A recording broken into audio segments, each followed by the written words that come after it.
اللہ نے اگر ہم سے کہا ہے کہ آپ کے لیے رسول اللہ صلی اللہ علیہ وسلم کی سیرت میں بہترین نمونہ ہے، تو ہمارے اندر عالم بھی ہیں،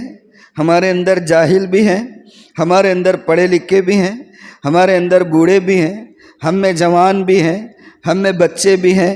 ہم میں بے روزگار بھی ہیں، ہم میں مالدار بھی ہیں، ہم میں غریب بھی ہے، ہم میں شوہر بھی ہے، ہم میں بیوی بھی ہیں۔ تو یعنی یہ سارے طبقے جو انسانوں کے جو طبقات ہیں، اس کا مطلب ہے کہ اللہ نے صرف جوانوں سے تو نہیں کہا کہ جوانوں تمہارے لیے رسول کی زندگی میں نمونہ ہے، بوڑھوں سے تو نہیں کہا کہ بوڑھوں کے لیے نمونہ ہے، اللہ نے پڑھے لکھوں سے نہیں کہا کہ پڑھے لکھوں کے لیے نمونہ ہے، اللہ نے عمومی لفظ استعمال کیا ہے کہ تمہارے لیے نبی کی زندگی میں نمونہ ہے۔ تو اس کا مطلب یہ ہے کہ ایک پڑھے لکھے کے لیے بھی اللہ کے رسول کی سیرت میں نمونہ ہے، جاہل کے لیے بھی نمونہ ہے، عالم کے لیے بھی نمونہ ہے، شادی شدہ کے لیے نمونہ ہے، بغیر شادی شدہ کے لیے نمونہ ہے، ہر ایک کی زندگی کے لیے اللہ کے رسول کی زندگی میں نمونہ ہے۔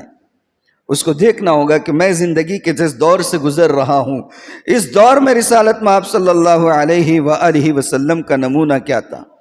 میں معاملات کرتا ہوں، آپ کے معاملات کیسے تھے؟ میں کاروبار کرتا ہوں، آپ کے کاروبار کیسے تھے؟ میں کہیں پر ملازمت کرتا ہوں، آپ نے کسی کی بکریاں چرائی تھی، کن اصولوں پر، کن شرائط پر، کس طریقہ کار پر چرائی تھی؟ میں اگر شادی شدہ ہوں اور شوہر ہوں تو آپ کو دیکھنا پڑے گا کہ عائشہ کے اور خدیجہ کے اور زینب کے اور حفصہ کے، ان کے شوہر کا مزاج کیسا تھا۔ اگر آپ بیٹے ہیں تو آپ کو دیکھنا پڑے گا کہ عبداللہ کا بیٹا کیسا تھا۔ اگر آپ باپ ہیں تو دیکھنا پڑے گا ابراہیم کے اور قاسم کے اور عبداللہ کے بعد کیسے تھے۔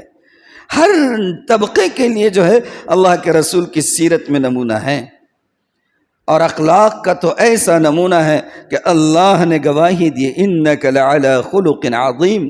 آپ اخلاق کے انتہائی اعلیٰ معیار پر فائز ہیں، آپ سے بڑھ کر اخلاق کی ہوا کسی کو نہیں لگی ہے۔